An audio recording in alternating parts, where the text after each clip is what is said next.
Demain nous appartient, ce qui vous attend dans l'épisode 2064 du jeudi 30 octobre 2025. Kevin est démasqué par Ellie. En allant chercher Benny pour aller au travail ensemble, Chloé se rend compte que ce dernier a dormi dans sa voiture avec son petit frère et toutes leurs affaires. Elle apprend qu'ils se sont fait expulser de l'appartement de leurs parents dont ils ne pouvaient payer le loyer. Chloé insiste pour qu'il s'installe chez elle quelques jours.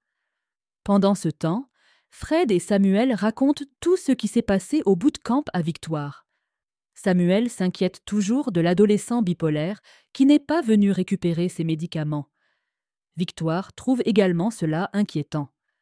Fred minimise la situation en rappelant qu'il n'y a eu aucun incident par rapport à ça. Sur ce, Victoire et Samuel vont à l'hôpital, tandis que Fred se rend au lycée. Assuré que la voie est libre, Charles s'introduit chez ce dernier pour fouiller dans ses affaires. Il reçoit un appel de sa mère qui estime qu'il prend des risques pour rien. Charles raccroche, mais doit ensuite se cacher de Gabriel, venu récupérer un dossier que Soraya a oublié. Charles ressort de la villa pour rentrer chez lui, avouant à sa mère qu'il n'a pas trouvé la carte SD. Philippine en déduit que le voleur de la boîte à bijoux, qui contenait également la carte, se trouve parmi les ados du bootcamp. Pour sa pause déjeuner, Samuel rentre manger avec Ellie. Il aborde à nouveau le sujet de son crush pour Violette. Alors qu'Ellie est persuadée que cette dernière ne s'intéresse pas aux filles, son frère l'encourage à lui poser directement la question autour d'un verre pour être fixé. Le soir, Ellie retrouve Violette au spoon pour boire un verre. Elle parle de ce qui s'est passé pendant le bootcamp. Violette prétend qu'elle n'a pas couché avec Bastien, contrairement à ce que Marceau a dit. Puis elle ajoute qu'elle ne veut plus de relations amoureuses. Ellie cache sa déception. Au commissariat, Roxane s'apprête à rentrer avec Sarah lorsqu'elle reçoit une alerte qu'elle avait créée pour les bijoux volés par Albin et Laure. Elle découvre que les bijoux viennent d'apparaître sur un site de vente entre particuliers. Mais il lui est impossible de remonter jusqu'au vendeur. Au spoon, Ellie boit un verre avec Kevin. Il lui prête son portable et sa batterie externe pour qu'elle recharge le sien pendant qu'il va prendre leur commande au bar. Ellie tombe alors sur un message qu'il vient de recevoir. Elle se rend compte qu'il essaye de vendre un collier à 1 000 €. Ordan donne des cours de soutien à Diane. Au spoon, Jordan annonce à Judith qu'il va passer un casting prochainement pour une campagne de publicité pour une application de rencontrés basée sur les goûts littéraires. En attendant, le jeune homme continue à se faire de l'argent en donnant des cours de soutien. Un peu plus tard, il rencontre Diane et son père, venus le rencontrer au spoon. Le père de Diane se montre assez strict. Il laisse sa fille en compagnie de Jordan en rappelant qu'il viendra la chercher à la fin du cours. Pendant leur leçon, Violette passe au spoon. Diane devine que Jordan est son ex, même s'il ne veut pas en parler. Diane avoue qu'elle le trouve plutôt sympa, malgré tout ce qu'elle a entendu de négatif sur lui. En fin de journée, Jordan et Judith retrouvent Nour face à la mer pour boire une bière. Celle-ci leur raconte qu'elle a décidé de laisser Romain revenir vers elle s'il en avait envie. Raphaël fête son EVJF. Marguerite a tout organisé pour l'EVJF de sa cousine. Chloé, Maude et Camille la suivent. Habillée d'une robe verte et d'un voile noir, Raphaël doit réaliser les gages qu'elle lui donne tout au long de la journée. Le soir, tout le monde se retrouve chez les Delcourt pour faire la fête. Raphaël remercie Chloé, Marguerite et ses filles pour cette journée qu'elle a adorée. Maude prend alors sa sœur à part pour l'encourager à faire son annonce à sa mère.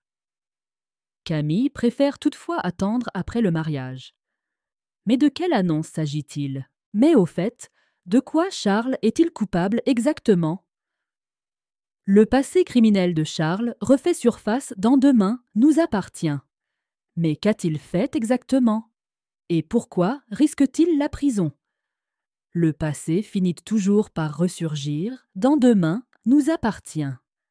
Et Charles, Roberto Calvette, comme Philippine Julliard, Patricia Thibault, en font actuellement la douloureuse expérience. Il y a quelques jours, Philippine et Charles retrouvaient la maison familiale d'Alban Perret. Une découverte importante pour le fils Julliard, puisque c'est là que l'ambulancier a caché une preuve compromettante susceptible de l'envoyer tout droit en prison. Mais pourquoi Charles risque-t-il la prison? Le 6 février 2024, Charles débarquait à Sète pour retrouver sa famille et rattraper le temps perdu avec Violette, Salomé Benita, qu'il n'avait pas revue depuis son enlèvement. En réalité, l'hôtel qu'il possédait en Grèce avait fait faillite. Endetté et bien trop fier pour demander de l'aide à sa mère, Charles s'était alors lancé dans la contrebande de bijoux avec Alban Perret, un ambulancier, et Laure Cotentin, une infirmière. Ensemble, ils dérobaient les bijoux des patients de l'hôpital Saint-Clair pour les revendre. Mais le 23 février 2024, Alban Perret est retrouvé assassiné sur le parking de l'hôpital. Jordan est alors accusé du meurtre en raison de sa relation avec Laure Cotentin. Quelques jours plus tard, cette dernière passe aux aveux avant d'être elle-même assassinée le 7 mars 2024. Dans une vidéo envoyée à Nour, Laure a révélé qu'avec son compagnon, il volait les patients. Les bijoux étaient ensuite revendus grâce à un complice qu'elle n'avait jamais rencontré, mais qui lui faisait peur. Il faut dire que ce dernier l'avait menacée de mort si elle révélait leur arnaque. Il l'avait également payée pour faire accuser Jordan.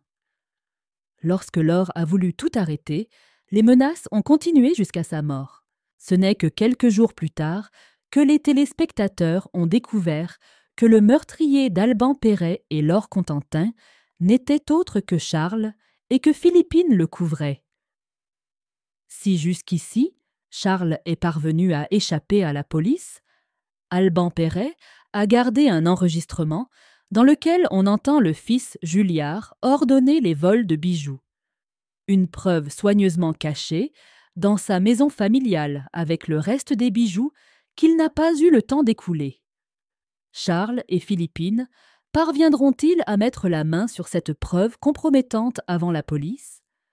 Réponse prochainement dans Demain nous appartient.